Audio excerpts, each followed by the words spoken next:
Now it came to pass in the days when the judges ruled that there was a famine in the land of Judah.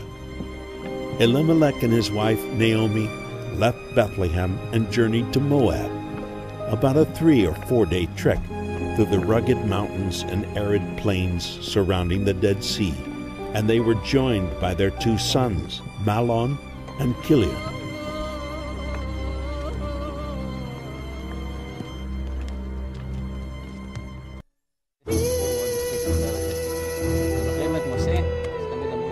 Now Naomi and her 2 sons dwelled in the land of Moab for 10 years. Chilion married Orpah, and his brother Mahlon married a woman named Ruth. And Naomi's husband Elimelech died there in Moab, leaving Naomi alone, with little more than memories of the way things used to be.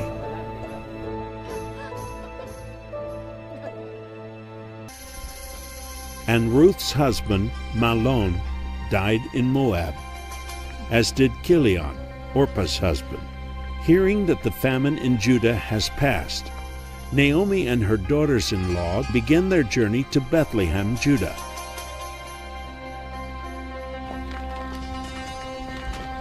Each step brings Naomi closer to home, but further from her closest loved ones, now laid to rest in a foreign land. לא בסדר, חזרו. שובו לעמכם, לבית אמותיכם במואב.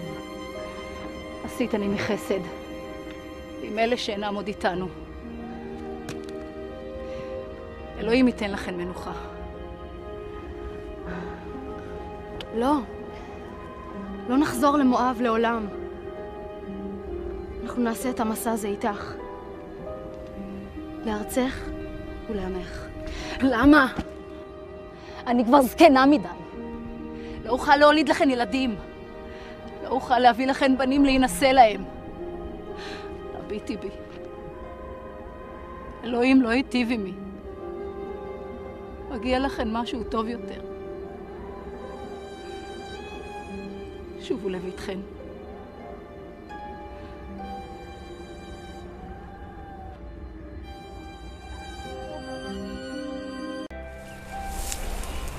It was the beginning of the harvest season in the fields of Bethlehem, and there was a wealthy landowner named Boaz who commanded his young men.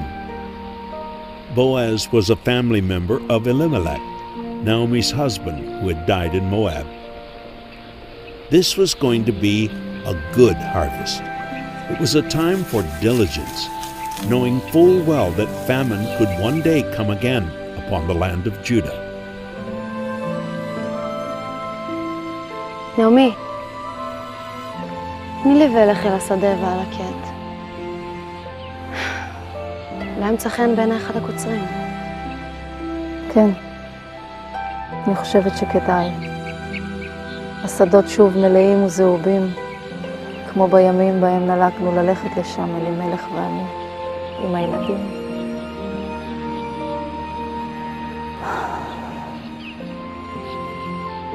הריח הזה עדיין משקר.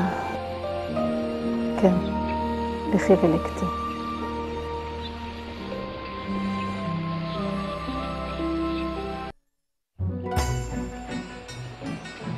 Harvesting in the fields of Bethlehem began with the reapers. It demanded a strong back and a keen hand. From dawn to dusk, both men and women worked together under the watchful eye of their master. The custom was for the poor to follow the paid workers, gathering the few uncollected stalks of grain which remained scattered about the field. And Ruth gleaned in the field of Boaz.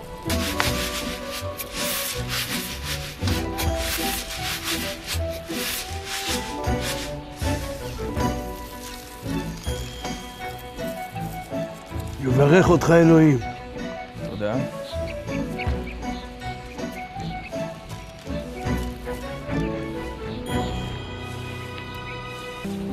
מי זאת הנערה הזאת? היא ממואב. באה לכאן עם נעמי, ביקשה ללקט. הייתה פה מעלות השחר. נערתי, תקשיבי, הישארי כאן.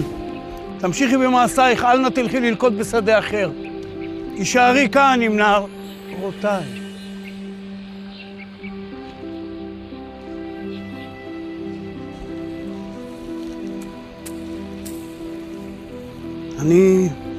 אני אצווה על הנערים שלא להתקרב אלייך. אדוני, למה אתה כל כך נחמד אליי? אני נוכריה. איך הבחנת בי בכלל?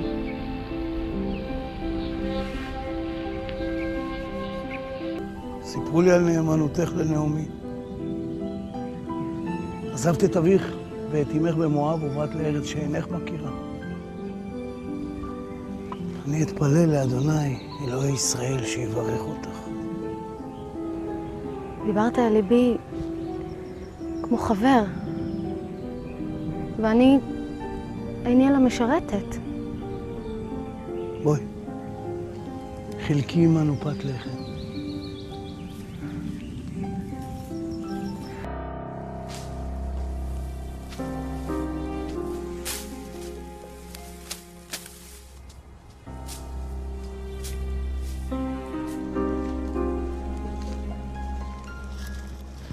מחר אנחנו נרד אל הגורן.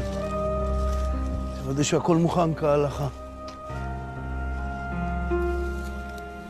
ואני יכולה ללקט כאוות נפשה. קח את שני אלה. תניח אותם בשדה על ידה כך שתמצא אותם. כשזה יקרה, הם יהיו שלה.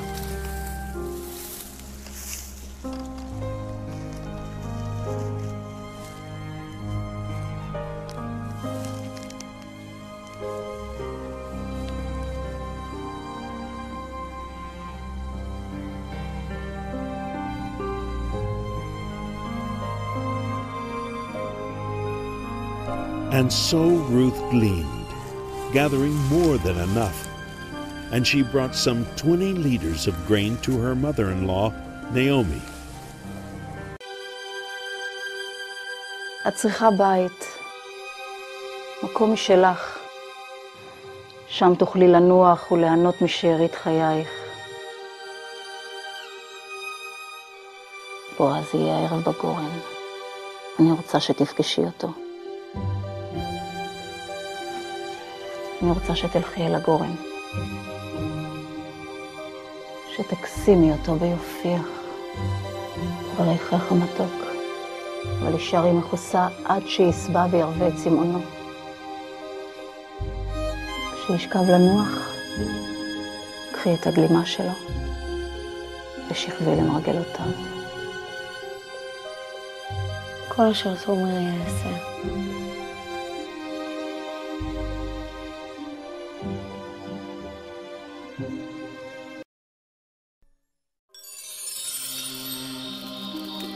And Ruth went down to the threshing floor and did as Naomi requested. Would this evening mark a turning point for Ruth and Naomi? Or would Boaz perceive it as an awkward scheme intended to manipulate him? Only time would tell. Only the Lord knew. In the evening, after Boaz had finished eating and drinking, he went down to the threshing floor with a merry heart. The barley and wheat season had been good to him. The threshing floor had brought forth grain in abundance. His workers had served him well. Even those who had gleaned among his fields had been thankful. This evening, Boaz was grateful to be counted among the many in Bethlehem who had been richly blessed by the Lord. Yes, on this night, Boaz would sleep well. Ever faithful, his nearby fire would provide its warmth. Ever friendly, the harvest moon would provide its light. And ever present, the Lord would provide his tender mercy and care. Ruth could hear her own heartbeat. Naomi had often told her about the God of Abraham, Isaac, and Jacob, about the children of Israel and miracles in the desert. Surely this occasion had to be orchestrated by the same Lord God of Israel. And Ruth uncovered his feet, and there she rested.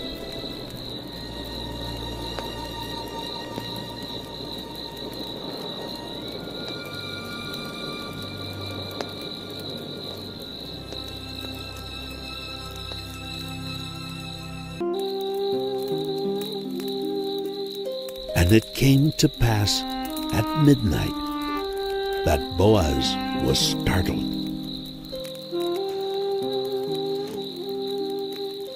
מי את?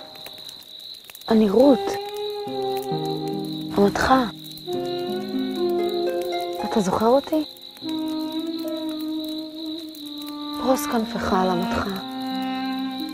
אתה הוא גואלי.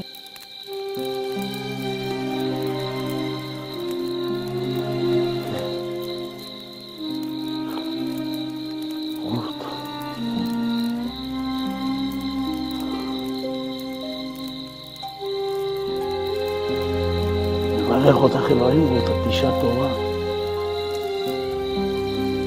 כל כך הרבה גברים צעירים ממני בבית לחם. לא הלכת אחריהם. עשירים או עניים. אשת חיל.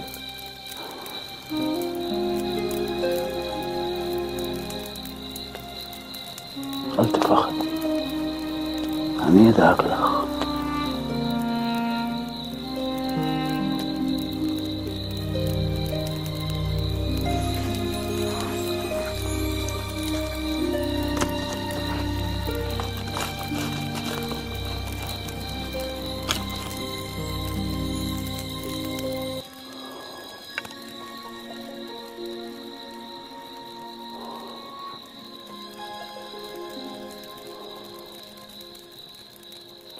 כן, אני הוא גואלך, אבל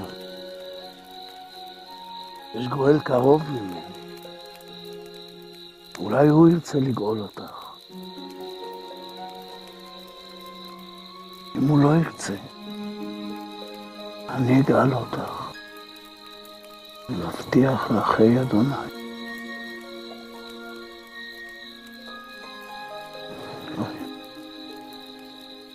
תישארי איתי כאן הלילה. תישארי כאן עד הבוקר.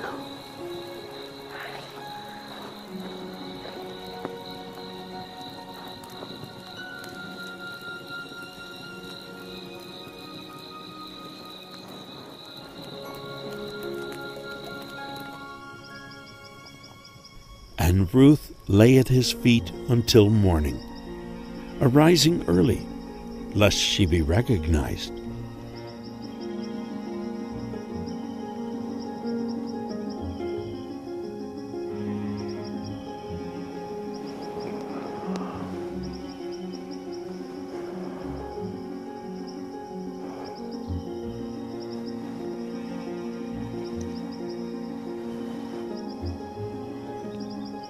אל תספרי על כך לאיש.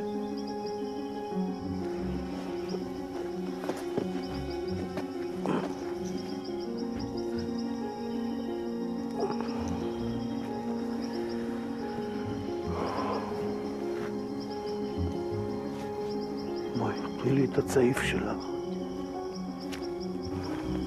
בואי.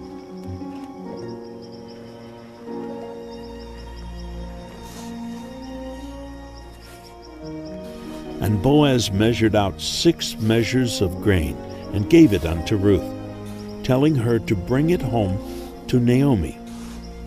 It was more than a kind gesture.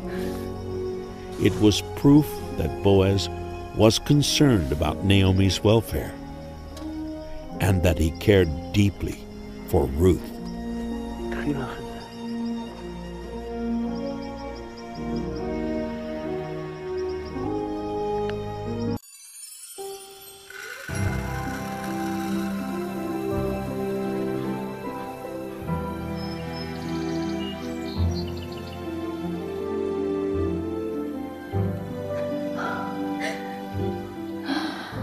אני רוצה לשמוע הכל. ספרי מה קרה. תראי, 6 מידות שעורים. הוא אמר, קחי את זה לנעמי. לאט לאט ילדתי. בואי נראה מה יקרה עכשיו. האמיני לי, אני מכירה את בועז. הוא לא ינוח עד שתיפטר שאלת הגואל.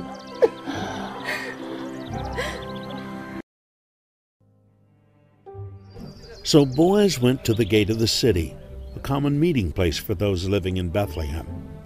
And there he met the other kinsman redeemer, the one that Boaz had spoken of to Ruth. Boaz was committed to resolving the question as to who rightly should acquire Elimelech's land, and, more importantly, who should become Ruth's kinsman.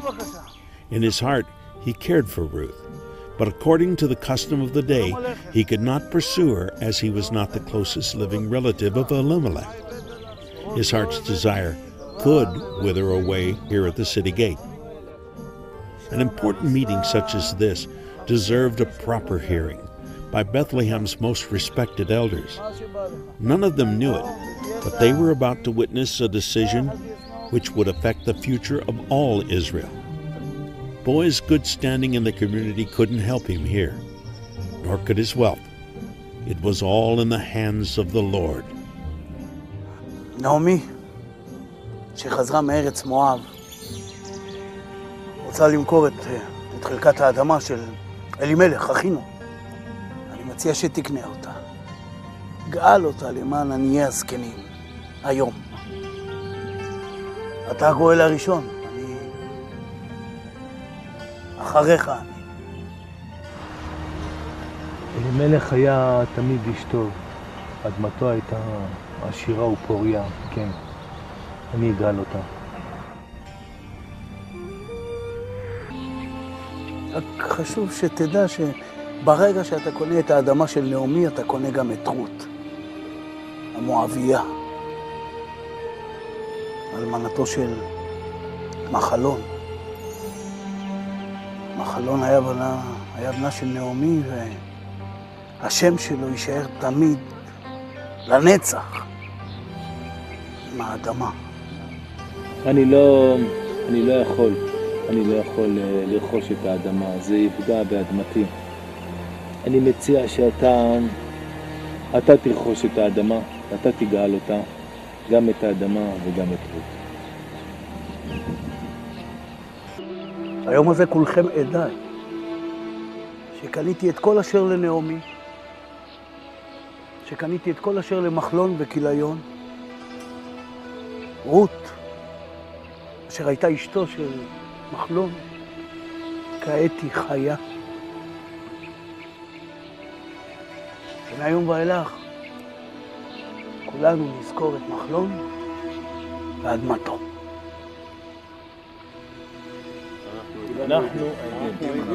אנחנו עדים. כולנו עדים. כן, נתפלל לאישה הזאת, שתהיה כרחל ולאה.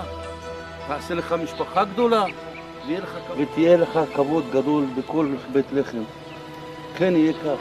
אשריך. אשריך. כן, יהיה רצון מבשרך.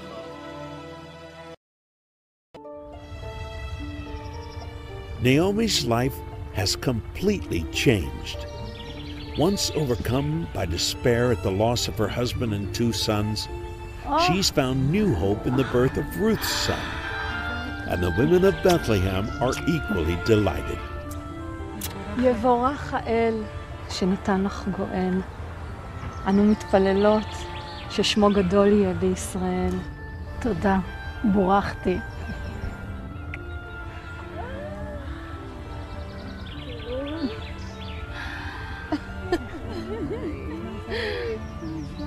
תודה רבה. כפי שתטפלי בו, ישיב לך כגמולך, וכלתך רות, כמה שהיא אוהבת אותך, טובה היא לך מ7 בנים.